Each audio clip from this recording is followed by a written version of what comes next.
There are points in your life where you think that it's the end, your life is over, it's going to affect you for your entire life.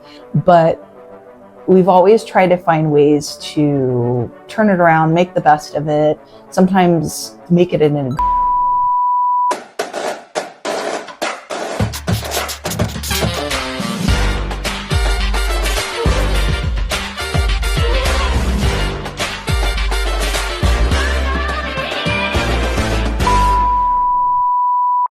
Some of you may know my husband, and I'll do, I think, a separate video on some of the defining moments in our life together, but it really is a life together. And we didn't really start out on the right foot as far as marriage is concerned. We got married, I believe, in 2008. And that was not the ideal time to start a marriage. So we started out thinking that we had to buy a house. We lived in Santa Barbara County. It was extremely expensive. And at that time, at 2007 was really the height of all of the buying frenzy in real estate in that cycle. And so we had convinced ourselves as two young people that we absolutely needed to get in no matter what. And we bought this house way outside of the area that we worked because it was the only place that we could afford. And we decided that we would carpool every day, which we were pretty much doing anyway, but and we had gotten used to over the years of living together, but that we would continue to do that. Well, 2008 hits, his job gets put on hold because they were all contracted. He was a welder fabricator at the time. He worked on extremely high-end projects like Oprah Winfrey's house and Ty Warner's house. And there's these really, really high-end structural steel jobs and ornamental jobs that came from working as a metal fabricator, a talented metal fabricator in Santa Barbara. And that employer had a lot of government contracts. And I don't know that many of you remember, but the state of California was basically facing bankruptcy. And I don't remember all the details, so don't hold me to it. But basically, the state wasn't paying the contractors, and therefore the contractors had all this money out to bill. They had bills out and they had done the work, but they weren't getting paid. So that, of course, messes up payroll, right? If you can't, okay, I have all these bills out, all these collections, these accounts open for collection, but and we've done all the work, but we haven't received the money from the state of California. So those all got put on hold, and that was right before Christmas. December, I believe, of 2007 is kind of when the shit hit the fan there. And he got told that, hey, you guys are going home. Obviously, you guys have done nothing wrong, but I can't make payroll because the state of California isn't paying on these jobs. I believe it was a Santa Barbara UCSB contract that they had, it was a good large contract that they had been working on that was really screwing up payroll for this small employer. And so everybody got sent home and got told, hey, we'll call you back when things get better, right? So this was right after I believe we had just gotten married or were about to get married somewhere in there. And we were freaking out. We just bought this house. How are we going to make our bills? My husband started driving to his dad's farm to do some side work on the weekends. And he's a hustler. He's always been an extremely hardworking man. He's actually the hardest working person I've ever met in my life, I believe. And which is one of the reasons why I fell in love with him. He's got an extremely strong work ethic and strong vision. And when things seem impossible, he figures out how to make it work. I always call him MacGyver. If there's something that seems impossible, he figures out how to do it with just a few items laying around the house. And it's almost like sometimes he'll challenge himself to make things happen without having to go to Home Depot or something just to creatively solve this problem, this physical 3D problem. So I really admire that about him.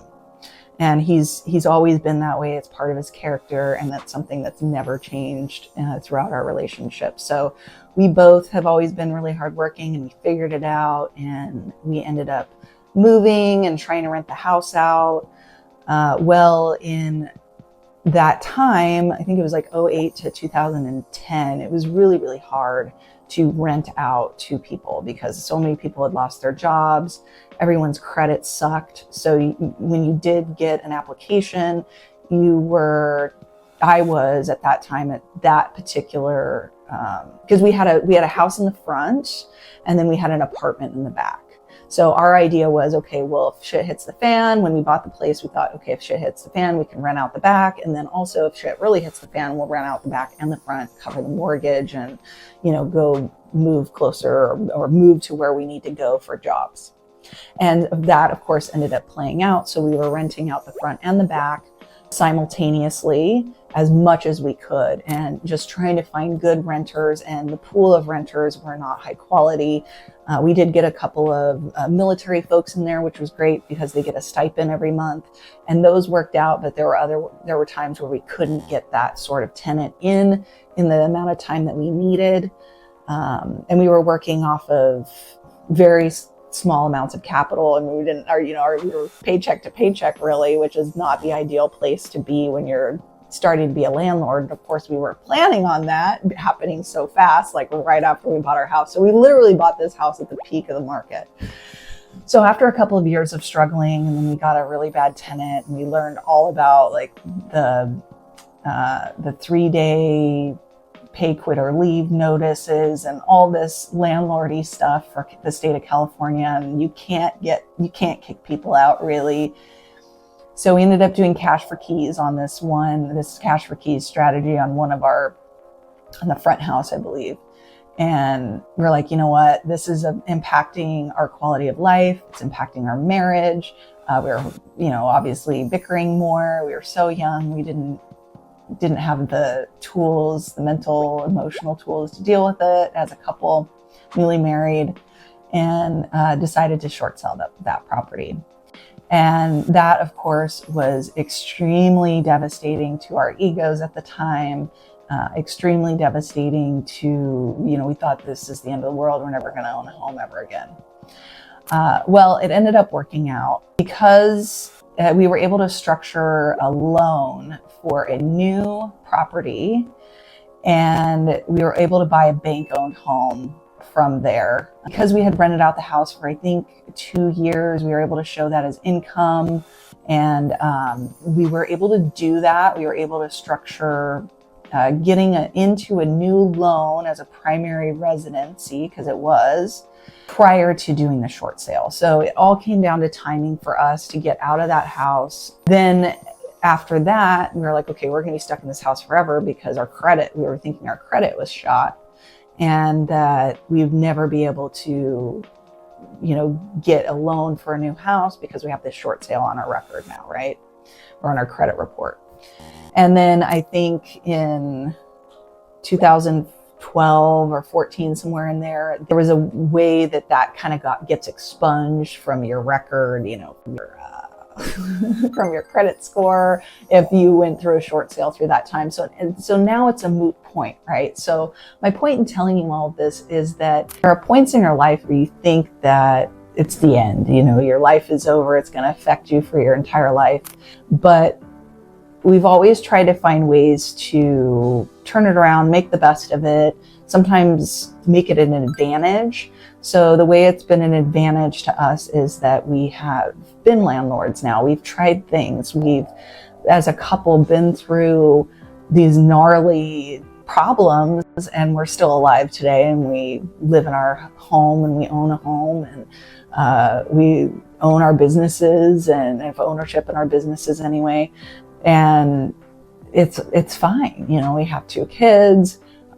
You're able to consistently keep a roof over our head. So these are things that I think a lot of people don't like to talk about, right? You go on the YouTubes and you see how to be successful, how to buy real estate, how to do this, how to that, how to get rich in 90 days, right? How to make $1 million in the next year.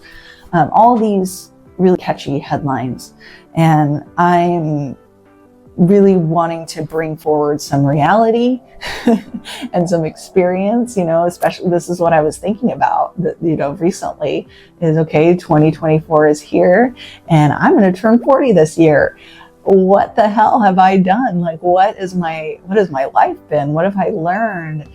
And I really was inspired to come on here and share some of my failures, show that you can come out the other side just because you're young and maybe you lost some money in the stock market, or maybe you lost some money on your first house, or maybe you're overwhelmed with something and you had to, give your house up to the bank or have a car repossessed. I mean, these are all things you can recover from.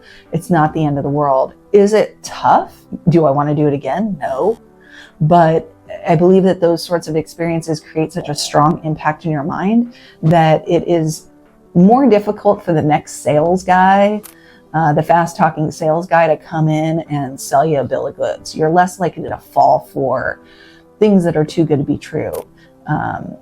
You can be more realistic with these sorts of experiences. I mean, of course, I don't hope that other people go through experiences like this, and hopefully you can learn from listening to me.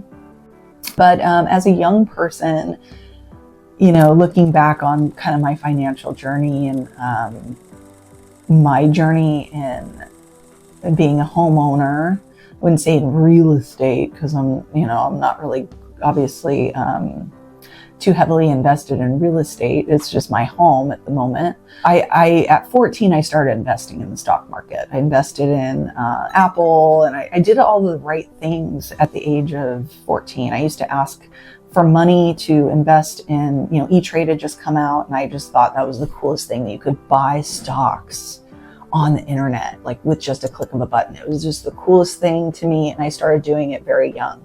I learned so much from practicing investing and practicing putting money into the market. And there's been several downturns since then, since I was 14, and watching those, and of course watching this most recent one, and with COVID, and it's been a roller coaster ride for a lot of people, watching your net worth get cut in half overnight, because many of us, including myself, have been heavily invested in technology stocks and these sorts of high growth portfolios, and it is a cut to the ego. But I think that it's going to be okay. As long as you stay in the market, as long as you keep dollar cost averaging, like I said, just me being 40 now and watching a couple of cycles, you buy things when they're at a discount too. You try to double down, you try to get extra income to throw in there when things are cheap, right? You do what you can, and that's the time to really put in the work. When everyone is feeling pain, when everyone is feeling fear, that's when deals can be had. When people are living paycheck to paycheck and they lose their job, unfortunately, when there's a lot of people going through that, obviously you want to make sure that you have a roof over your head, food on the table, gas in your car, and you can get to work and find a job. As long as all those basic needs are met, doing what you can to get a side hustle, doing what you can to make some more money, to put away or to invest, every little additional amount is going to pay off in the long run. So obviously, this is not financial advice. I'm not a financial advisor. I'm just here sharing some of the things that I've been through and what I have come across, and that I've come out on the other end. Really, in the next video, I want to talk about what it's been like to grow up Well, I guess me and my husband have grown up together in a sense. I mean, he's not grown up at all, really. He's still a child. I say I have 3 kids, right? So I have a 5-month-old, a 6-year-old, and a 46-year-old. So my husband is older than me by 6-7 years. He might be 47. I don't know. Who's counting? So I do want to go over some of the things that I've been through as a practical person, being married to someone that is not always practical, and who is heavily invested in, he's a car guy, right? And what that's like, and what I've seen some other women do. Please like the video. Thank you for hanging out until the end, and I'll see you next time.